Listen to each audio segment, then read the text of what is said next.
વિનાશ કેવી રીતે થાય તેનો ઉત્તમ નમૂનો રાજકોટ મહાનગરપાલિકાએ પૂરો પાડ્યો છે। ડિમોલેશન જેવી કામગીરી પાછળ લાખો રૂપિયા ફૂંકી દેવામાં તો આપણી સ્થાનિક સ્વરાજ્યની સંસ્થાઓના અધિકારીઓ પાવરધા છે। છેલ્લા કેટલાક દિવસથી જંગલેશ્વર ડિમોલેશનનું ભૂત ફરી ધૂણ્યું છે, જેમાં રોજ નવા ફણગા ફૂટી રહ્યા છે। જોઈએ આ રિપોર્ટ।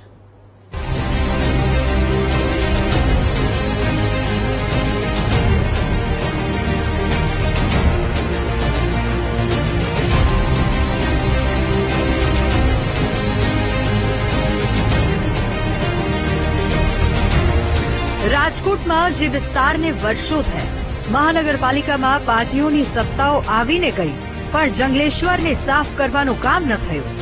મહાનગરપાલિકાની પાછલી બોડીએ જંગલેશ્વરને દબાણ મુક્ત કરવાનું અભિયાન ઉપાડ્યું। ગેરકાયદે રહેતા લોકોના મકાનો પાડી દેવાયા, કોઈ પણ વૈકલ્પિક વ્યવસ્થા કર્યા વિના તેમને રસ્તે રછડાવી દેવાયા, ગરીબોને રોતા કકડતા મૂકી દેવાયા।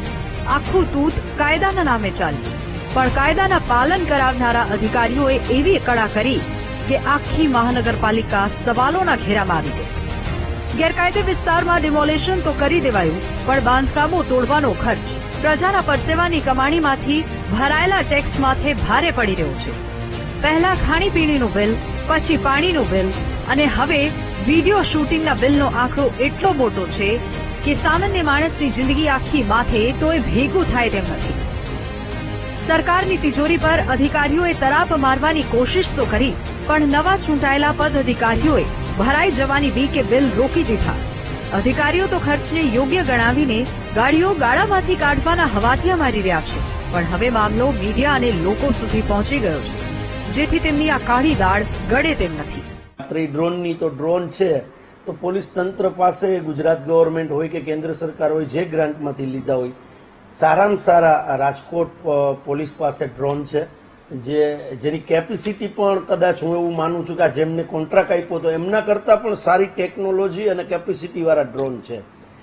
તો આપણે સંકલન કરીને પોલીસ તંત્રને કામ દેવું જોઈએ, કારણ કે એ સાધનો ગુજરાત ગવર્મેન્ટના છે અને પ્રજાના ટેક્સના પૈસામાંથી લીધેલા છે, તેનો સારી જગ્યાએ સારી રીતે એમનો ઉપયોગ કરી શકાય, પણ એ ન કરવામાં આવ્યું, કારણ કે ભ્રષ્ટાચાર કરવો તો એટલે વાત શરૂથી શરૂ કરીએ તો 2 દિવસ અગાઉ 27 લાખનો આંકડો આવ્યો જમણવાર અને ચા પાણી માટે।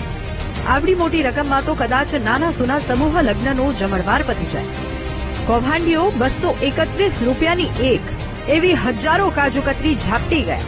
ડિમોલેશનમાં ગુલાબજાંબુ સહિતનું જે મેનુ હતું તે ચોંકાવનારું છે। એક તરફ હજારો લોકો બેઘર થઈ ગયા હતા અને બીજી બાજુ ખાઉધરા અધિકારીઓ મોજ કરી રહ્યા હતા। ગઈકાલે પાણીનું બિલ 12 લાખ રૂપિયાનું આવ્યું અને આજે તો 22 લાખ રૂપિયાનું વિડીયો શૂટિંગનું બિલ સામે આવતા જ ઓહાપો થઈ ગયો। હિસાબ કરીએ તો જંગલેશ્વરનું આ ડિમોલેશન તંત્રને 61 લાખમાં પડ્યું, જે કોઈ નાનો સૂનો આંકડો નથી। હવે સવાલ એ થાય છે કે લાખો રૂપિયાનો ખર્ચ કરીને ડિમોલેશન કરવાની આવી જરૂર પડી કેમ? સવાલ એ પણ છે, જો બિલ અટક્યા ન હોત તો આ આખો કાંડ ચૂપાચૂપ સેટલ થઈ જતો। શું આ કૌભાંડમાં જવાબદારો સુધી તપાસની આંચ આવશે કે પછી દરેક કૌભાંડની જેમ ભીનું સંકેલાય?